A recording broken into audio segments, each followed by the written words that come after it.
할렐루야. 다손이 매일 묵상 요한계시록 바르게 알기 95번째 시간 거룩한 성 새 예루살렘이란 제목으로 오늘 묵상 함께 하겠습니다.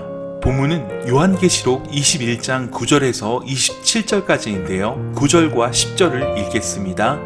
일곱 대접을 가지고 마지막 일곱 재앙을 담은 일곱 천사 중 하나가 나와서 내게 말하여 이르되 이리 오라, 내가 신부 곧 어린 양의 아내를 내게 보이리라 하고 성령으로 나를 데리고 크고 높은 산으로 올라가 하나님께로부터 하늘에서 내려오는 거룩한 성 예루살렘을 보이니. 아멘. 우리는 요한계시록에서 가장 중요한 장을 맞이하고 있습니다. 요한계시록 21장은 성도의 소망에 대한 이야기입니다. 그런데 이 소망이 너무 자주 세상의 소망과 섞여서 그 본래적인 의미를 희석당할 때가 많이 있습니다. 우리는 이 땅에서 누리는 영화와 영원한 천국을 투사시키는 잘못을 범하지 말아야 합니다. 자꾸 이 소중한 말씀을 이 땅에서 누리는 영화와 혼동하는 경향이 있습니다. 그래서 천국을 이 땅에서 누리는 세상의 영화로운 모습으로 인식하려고 한다는 것입니다. 더구나 천국을 아름다운 도시로 상상하게 될 때 주님의 메시지는 본래의 의미를 잃고 마는 것입니다. 그런 의미에서 이 환상에서 가장 중요한 관건은 거룩한 새 예루살렘을 어떻게 보느냐입니다. 실제적인 이미지로 보느냐, 상징으로 보느냐의 문제란 것입니다. 만약 이 도성의 이미지가 완성될 천국의 실제적인 모습을 담고 있는 이미지라면 천국은 이미 다 본 것이나 다름없고 금, 은, 보석으로 치장해 놓은 도시에 불과하게 될 것입니다. 우선 우리가 놓치지 말아야 하는 것은 9절입니다. 마지막 일곱 대접 재앙을 담은 일곱 천사 중 하나가 요한을 성령으로 높은 산에 데리고 올라간 것은 하늘로서 내려오는 이 새 예루살렘 성을 보여주기 위함입니다. 이는 요한이 실제 몸으로 끌려간 것이 아니고 육신은 땅에 있고 성령으로 환상 가운데 계시의 자리로 끌고 감을 말합니다. 계시록 17장 1절에서 음녀 바벨론을 보여줄 때는 광야로 데려갔으나 새 예루살렘 성을 보여줄 때는 큰 산으로 데려간 것이 대조적입니다. 바벨론은 광야처럼 망하나 새 예루살렘 성은 영원히 우뚝 서 있을 것을 암시합니다. 그러면서 뭐라고 합니까? 지금부터 보여주는 환상은 신부 곧 어린 양의 아내에 대한 것이라는 것입니다. 이것은 21장 2절에서도 동일하게 말씀하셨습니다. 내가 보매 거룩한 성 새 예루살렘이 하나님께로부터 하늘에서 내려오니 그 예비한 것이 신부가 남편을 위하여 단장한 것 같다고 말씀했습니다. 그런데 9절에서는 더욱 확고하게 지금부터 보여주는 거룩한 성 새 예루살렘은 곧 어린 양의 신부로서의 교회, 즉 성도들의 영광스러운 모습을 상징한다고 말씀하고 있는 것입니다. 그러니까 계시록 21장은 성도의 영화로운 상태를 도시의 이미지를 들어서 설명한 것에 불과합니다. 이것을 놓치시면 안 됩니다. 그래서 9절이 중요합니다. 지금부터 보여주는 환상들은 신부 곧 어린 양의 아내, 누구입니까? 성도들입니다. 영원한 천국의 영화로운 성도들의 모습이란 것입니다. 이것을 놓치시면 전체가 다 엉뚱한 곳으로 흘러갑니다. 이 신부들은 이 땅에서 순결한 신부로 살았던 성도들입니다. 그들이 마지막 심판이 있은 후에 영광스러운 모습으로 있게 될 것을 보여주고 있는 것입니다.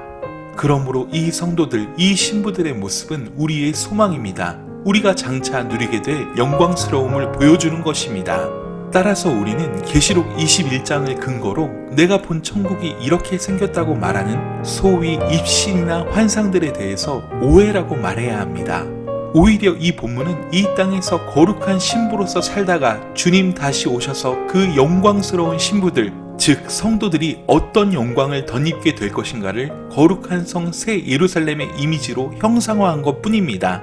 이미 누차 요한계시록에서 강조해온 믿음으로 승리한 성도들의 모습입니다. 끝까지 믿음의 정절을 지키고 세상과 타협하지 않고 굴복하지 않은 성도들의 영광스러움에 초점이 있다는 것입니다.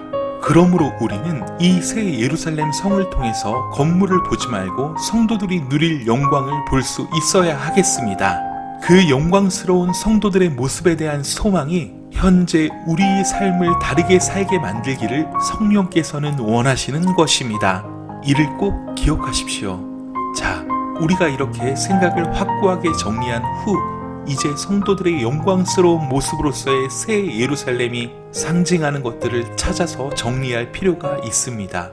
우선 우리가 보아야 할 것은 새 예루살렘 성은 하나님의 영광이 가득하다는 것입니다. 하나님께로부터 하늘에서 내려오는 거룩한 성 새 예루살렘을 보여주는데 거기에 하나님의 영광이 있다는 것입니다. 여기 사용된 영광이란 말이 십자가의 영광을 의미하는 헬라어 단어 독사입니다. 이 영광이 어떤 영광입니까? 십자가의 영광입니다. 낮아짐으로 누리게 되는 영광입니다. 그런데 그 성의 빛이 지극히 귀한 보석 같고 벽옥과 수정 같다는 것입니다. 핵심은 지극히 귀한 보석이란 것입니다. 성도들이 고난으로 높아진 영광, 그 영광이 얼마나 귀하게 보석처럼 빛나는지를 말해줍니다. 여러분, 이 땅에서 하늘 창고에 쌓는 삶을 살아온 인생은 가치 없는 것이 아닙니다. 하나님은 그런 성도의 삶을 이렇게 귀한 보석처럼 여겨주십니다. 그리고 그들을 영광스럽게 만들어주십니다. 이게 영원한 천국의 모습입니다. 그러면서 11절에서 21절까지 그 영광스러운 성도들의 모습을 거룩한 성의 모습으로 묘사하고 있습니다. 여기 기록된 환상들을 정리해보면 이런 모습이 됩니다. 새 예루살렘 성은 네모 반듯한 정육면체로서 길이와 너비와 높이가 모두 12,000 스타디온입니다. 성벽의 높이가 144규빗입니다. 성벽에는 12기초석이 있고 12문이 있습니다. 그리고 그리로 들어가는 길이 있습니다. 성의 빛은 보석빛이고 성벽은 벽옥과 정금으로 되어 있습니다. 성벽 기초석은 12가지 보석으로 되어 있습니다. 문은 진주로 되어 있고 성으로 들어가는 길은 정금으로 되어 있습니다. 이런 새 예루살렘 성은 성도들의 영광스러움에 대한 상징인 것입니다. 이것을 또 혼란스럽게 생각하지 말았으면 좋겠습니다. 다시 건물로 영광스러움을 묘사하는 어리석음을 범해서는 안 된다는 것입니다. 우선 성벽부터 생각해 보겠습니다. 성벽은 높이가 144규빗인데 사람의 측량, 천사의 측량이라고 설명합니다. 144는 앞서 14만 4천과 비슷한 상징적인 숫자란 것을 쉽게 눈치채셨을 것입니다. 144규빗은 12 곱하기 10이라는 것입니다. 구약의 교회와 신약의 교회가 하나 되어 하나님의 백성을 이루고 있다는 상징인 것입니다. 이 성벽을 통해서 거룩한 성 새 예루살렘이 하나님의 온전한 백성들로 이루어져 있다는 것을 독자들에게 또 오고 오는 세대의 성도들에게 알려주고 싶었던 것입니다. 이런 의도는 성벽에 함께 붙어있는 12기초석에 새겨진 이름을 통해서 더욱 확연하게 드러납니다. 12기초석에는 12사도의 이름, 12진주문에는 12지파의 이름이 새겨져 있는 것입니다. 크고 높다는 것은 완성될 천국의 안전성, 완전성, 장엄성을 묘사하려고 한 것입니다. 성벽은 벽옥으로 장식되어 있습니다. 벽옥은 4장 3절에서 앉으신 이의 모양이 벽옥과 홍보석 같고 또 무지개가 있어 보좌에 둘렸는데 그 모양이 녹보석 같다고 설명한 바 있기 때문입니다. 여기서 벽옥은 하나님의 모양을 나타내는 데 사용되었습니다. 따라서 성벽이 벽옥이란 것은 하나님의 영광스러운 임재와 함께하는 교회를 보여주고 있는 것입니다. 그런데 이 성에 12문이 있다는 것은 약간의 의문을 불러옵니다. 이게 출입문입니까? 아닙니다. 이미 말씀드린 것처럼 이 건물 자체가 건물이 아니라 성도의 영광스러운 모습을 그려내기 위해서 도입된 상징물입니다. 그러므로 그 모양에 초점을 맞추지 말고 그 상징의 의미에 초점을 맞춰야 합니다. 여기 12문과 12지파의 이름들은 에스겔 48장 30절에서 35절을 배경으로 하고 있습니다. 그때 에스겔이 본 비전은 각 지파가 땅을 분배할 때 자기에게 할당된 충분한 몫을 가지게 되며 예루살렘으로의 출입을 위한 각 지파 자신의 입구를 가지고 있다는 것을 보여줍니다. 그러므로 하나님의 백성 전체가 하나님의 임재의 자리에 들어갈 동등한 권리와 하나님의 축복을 누릴 동등한 권리에 대한 확신을 갖게 되는 것입니다. 바로 이런 구약 성도들의 확신이 요한계시록에서 차용하고 있는 것입니다. 그러므로 요한계시록에서 12문은 미래의 새하늘과 새 땅에 서 있는 요한의 시점에서는 완성된 천국에서 완전한 성도들, 즉 신구약의 성도들 모두가 하나님과의 완전한 교제로 들어갈 풍성한 기회가 주어져 있다는 것을 보여주는 것입니다. 12문이 항상 열려져 있다는 것은 바로 이런 하나님과 함께 풍성한 교제 가운데 살 수 있는 천국의 성도들의 축복을 말해주는 것입니다. 그리고 12기초석이 있는데 그 위에 어린 양의 12사도의 12이름이 있다고 설명합니다. 여러분 다시 기억해 보십시오. 시간축은 어디입니까? 지금입니까? 미래입니까? 미래입니다. 공간축은 어디입니까? 이 땅입니까? 새 하늘과 새 땅입니까? 새 하늘과 새 땅입니다. 초점을 분명하게 맞추시기 바랍니다. 어린 양의 아내인 성도의 영광스러운 모습이 이렇다는 것입니다. 하나님의 영광을 덧입은 모습이 이렇게 생겼다는 것입니다. 따라서 여기 나오는 이스라엘 자손 12지파, 12사도의 이름이란 표현에서 우리는 신구약 교회를 관통하는 성도들을 연상할 수 있어야 합니다. 평생 그리스도의 이름으로 헌신하며 순교하며 이 땅에서 순례자와 나그네로 살아온 사람들, 그들의 모습이 이렇다는 것입니다. 이것을 놓치면 전혀 엉뚱한 장면이 되고 맙니다. 새 예루살렘의 외형은 정육면체로 되어 있습니다. 이 성을 측량했더니 길이와 너비와 높이가 모두 12,000 스타디온입니다. 이 거리를 현재 킬로미터로 환산하면 2253km라고 합니다. 우리나라에서는 이 거리에 이르는 구간이 없습니다. 서울에서 부산까지도 1000km가 안 되니 말입니다. 미국에서는 달라스에서 로스앤젤레스에 이르는 거리라고 합니다. 시감나지 않지만 꽤 큰 공간이란 것입니다. 그러나 중요한 것은 이 완벽한 정육면체는 지성소와 같은 모양이란 점입니다. 지성소는 하나님이 만나주셨던 곳입니다. 그 하나님이 이제는 영원히 함께 계시는 것입니다. 그런 완전함을 상징하는 것이 정육면체에 담겨진 상징입니다. 이 각 변의 길이를 합하면 14만 4천이 된다는 것은 교묘하게 숨겨진 7장과 14장의 14만 4천을 떠오르게 합니다. 그러니까 애초부터 이것은 건물이 아닙니다. 성도의 영광스러운 모습이 초점인 것입니다. 다음으로 22절입니다. 이 구절이 얼마나 중요한지를 잘 이해하시기 바랍니다. 실컷 12문 12진주에 대해서 이야기하다가 갑자기 성 안에 성전이 없다니요? 성전이 무엇입니까? 하나님이 하나님의 백성들과 만나주셨던 장소입니다. 원형은 성막입니다. 이 성막이 필요했던 이유는 어린 백성들에게 하나님이 만나주신다는 유형화된 이미지란 것입니다. 그래서 이스라엘 백성들이 광야 생활을 하는 동안 하나님이 늘 거기서 만나주시고 함께해 주셨던 것입니다. 그런데 새하늘과 새 땅에는 성전이 없습니다. 아니, 필요치 않습니다. 왜 그렇습니까? 22절에 의하면 하나님과 그리스도가 성전이 되시기 때문입니다. 너무나 당연한 것이죠. 이 말씀은 중요합니다. 이제는 건물 성전에서 만나주시는 것이 아닙니다. 이제는 얼굴과 얼굴을 대면하고 만나고 사시는 것입니다. 지금은 이 내용의 말씀이 은혜가 되지만 당시의 독자들에게는 어떠했겠습니까? 이것은 엄청난 사건입니다. 당시의 요한계시록의 독자들은 성전 멸망을 경험했습니다. 그리고 그 성전을 재건하는 것이야말로 그들이 살 길이란 생각에 사로잡혀 있었습니다. 그런데 그들에게 거룩한 성 새 예루살렘에는 성전이 없다는 것입니다. 그들이 기대하는 건물 성전은 없다는 것이지요. 참 성전이신 하나님과 그리스도가 계시기 때문에 건물 성전은 필요가 없다고 말해야 할 것입니다. 이미 신약시대의 성도들은 사람 성전 시대를 맞이하고 있었습니다. 그래서 건물 성전이 필요치 않다는 것을 우린 이미 알고 있습니다. 그리스도의 신부로서 완성된 교회에서는 더욱 성전이 필요치 않다는 것입니다.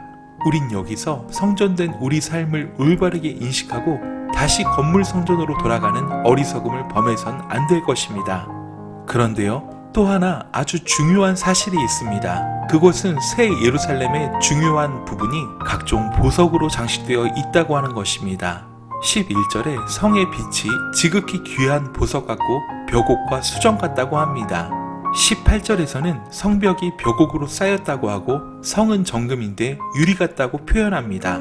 19절과 20절은 그 성의 성곽의 기초석은 각색 보석으로 꾸몄는데 첫째 기초석은 벽옥이요, 둘째는 남보석이요, 셋째는 옥수요, 넷째는 녹보석이요, 다섯째는 홍만호요, 여섯째는 홍보석이요, 일곱째는 황옥이요, 여덟째는 노곡이요, 아홉째는 다망옥이요, 열째는 비치옥이요, 열한째는 청옥이요, 열두째는 자수정이라 라고 설명합니다. 이런 보석들은 전체적으로 거룩한 도시 새 예루살렘의 영광, 순결성, 아름다움과 소중함을 나타내는 것입니다. 여기서 우리는 이 보석들 하나하나에 의미를 부여하는 어리석음을 범해서는 안 될 것입니다. 이 보석들은 거룩한 신부로서의 교회를 치장하는 아름다움을 보여주는 것입니다. 그러나 단순히 거룩한 신부로서의 교회의 아름다움만을 묘사하는 것은 아닙니다. 구약에는 보석에 대한 묘사가 여러 번 등장합니다. 우선 요한계시록에는 벽옥, 남보석, 옥수, 녹보석, 홍만호, 홍보석, 황옥, 노곡, 담황옥, 비치옥, 청옥, 자정이 등장하면서 거룩한 성 새 예루살렘의 영광을 보여줍니다. 출애굽기 28장 17절에서 20절에는 대제사장의 의복에 치장하는 보석들이 나옵니다. 홍보석, 황옥, 녹주옥, 석류석, 남보석, 홍만호, 호박, 백만호, 자수정, 녹보석, 호만호, 벽옥이 나옵니다. 이 보석들은 지성소에 들어가는 대제사장의 의복에 붙이는 보석들입니다. 에스겔서 28장 13절에는 내가 옛적에 하나님의 동산 에덴에 있어서 각종 보석 곧 홍보석과 황보석과 금강석과 황옥과 홍만호와 창옥과 청보석과 남보석과 홍옥과 황금으로 단장하였으며 내가 지음을 받던 날에 너를 위하여 소고와 비파가 준비되었도다 라고 말씀합니다. 에덴 동산에서 단장한 성도들 이야기인 것입니다. 물론 아담과 하와를 의미할 것입니다. 이사야 54장 11절과 12절에서는 거룩한 성 새 예루살렘을 상징하면서 청옥과 홍보석과 석류석, 보석이 나옵니다. 이런 구약의 예언들을 종합해보면 에덴 동산과 성전과 새 예루살렘이 보석이라는 중요한 모티브로 묶여 있음을 보게 됩니다. 따라서 거룩한 성 새 예루살렘은 에덴에서만 누릴 수 있었던 그 아름다운 축복과 성전에서 하나님의 백성들을 만나 주셨던 그 이미지가 함께 어우러져 나타나는 것입니다. 이 말은 에덴의 아름다움이 완전히 회복되었음을 말해주는 것입니다. 무슨 말입니까? 믿음의 정절을 지킨 보석 같은 성도들이 에덴과 대제사장 그리고 새 예루살렘에서 공이 보석처럼 여겨지고 있다는 것입니다. 보석의 특징은 변함없다는 것을 기억하십시오. 더 이상 변함없는 천국, 더 이상 영광스러움의 변화가 없는 성도들의 모습이란 것입니다. 마지막으로 주목할 것은 24절에서 26절입니다. 문화에 대한 이 중요한 구절은 우리가 주목할 만한 충분한 가치가 있습니다. 땅의 왕들이 자기 영광을 가지고 그리로 들어오리라는 것입니다. 이 부분은 구원받기 위해서가 아니라 땅의 왕들이 만들어 놓은 가장 아름다운 것들을 거룩한 성 새 예루살렘에 가지고 들어온다는 것입니다. 만국의 영광과 존귀를 가지고 그리로 들어온다는 것입니다. 이게 무엇을 의미합니까? 구원을 받기 위해서는 분명히 아닙니다. 더구나 이것이 문자적인 상황이라고 보기도 쉽지 않습니다. 이것은 거룩한 성 새 예루살렘에 이 땅의 인간들, 비록 타락했지만 여전히 아름다운 창의성과 예술성을 가진 사람들에 의해서 만들어진 아름다운 문화와 예술과 영광을 거룩한 성 새 예루살렘에 드리기 위해서란 것입니다. 그러면서 27절입니다. 무엇이든지 속된 것이나 가증한 일 또는 거짓말하는 자는 결코 그리로 들어가지 못할 것을 천명합니다. 오직 생명책에 기록된 자들만 들어갈 수 있다는 것입니다. 어린 양의 생명책입니다. 그런데 땅의 왕들이 왜 들어오는 것입니까? 그것은 구원을 위해서가 아닙니다. 이 구절은 천국에 대한 중요한 이해를 줍니다. 우린 이미 새 하늘과 새 땅에서 새롭다는 것은 전혀 새로운 차원이란 것을 살폈습니다. 이 새로운 차원의 문화에 땅의 왕들이 가지고 온 것들이 있다? 어떻게 이해할 수 있습니까? 이들이 가져온 문화물들은 전혀 새로운 차원의 갱신된 것이라는 점을 분명히 할 필요가 있습니다. 그러므로 새하늘과 새 땅에는 아무런 문화가 존재하지 않을 것이라는 이원론을 조심하십시오. 또한 그리스도인이 문화와 상관없는 삶을 사는 것이 곧 경건이란 착각도 하셔서는 안 될 것입니다. 이 거룩한 성 새 예루살렘의 영광은 누구의 것입니까? 어린 양의 생명책에 기록된 성도들의 것입니다. 그들이 곧 거룩한 성입니다.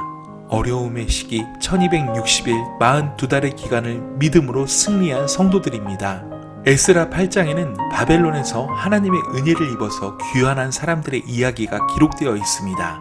그들이 얼마의 시간이 지나지 않아 하나님께서 왜 그들을 징계했는지를 새까맣게 잊고서 열심히 이방인들과 통혼하면서 땅의 창고에 쌓기에 급급한 삶을 사는 모습을 봅니다. 에스라는 그들의 이야기를 듣고 머리를 쥐어뜯으면서 괴로워합니다. 역사가 그렇게 증명하고 하나님이 은혜를 베풀어서 여기까지 왔는데 이렇게 흐트러질 수 있느냐는 것입니다. 이것이 지금 우리가 살고 있는 현실 이야기입니다. 거룩한 성 새 예루살렘의 영광스러운 성도가 되기 위해서 우리는 이 땅에 정들지 말아야 합니다. 삶을 다시 세워야 합니다. 하나님이 기뻐하시는 일에 열심을 내야 합니다. 우리 주 예수 그리스도의 거룩한 하나님 나라의 소망을 가졌기 때문입니다. 어린 양의 생명책에 기록된 자로 살아야 하기 때문입니다. 사랑하는 여러분, 새 하늘과 새 땅, 거룩한 성 새 예루살렘은 다 성도들의 영광스러움에 초점이 맞추어져 있습니다. 거기서 누릴 영화에 초점이 있는 것이 아닙니다.